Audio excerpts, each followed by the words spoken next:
So the mainstay of treatment for menopause, treating hot flashes and night sweats associated with menopause, is hormones. Typically an estrogen, and some women need a progestin based on if they have a uterus or not. But for some women, they either choose not to use hormones or they can't use hormones because they have, for like example, a breast cancer or a blood clot.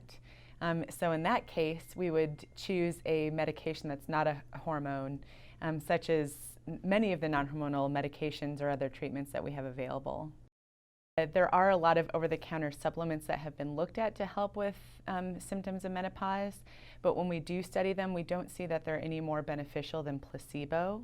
But there are some therapies that are not medication, such as cognitive behavioral therapy or even clinical hypnosis, that has been studied and found to be effective at treating hot flashes and night sweats.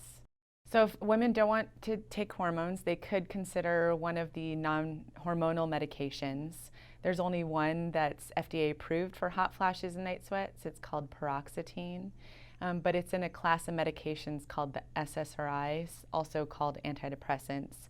But in this case, we would be using it for treatment of menopausal symptoms and not necessarily for depression. There's also other medications like gabapentin, oxybutynin. All of those would be used off-label, but have data to support that they will treat the symptoms of menopause. If women experience menopause, meaning they stopped menstruating for 12 months younger than the age of 40, that's considered early menopause, and those women need to talk to their doctors about hormone replacement therapy, because that's a different subset of women than those that are experiencing symptoms during the typical period of menopause.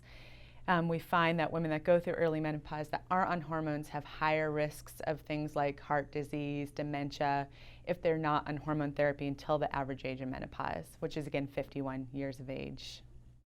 So I want women to know that hormones are not bad, and if they don't have significant risk factors or other medical issues, that they could consider using hormones.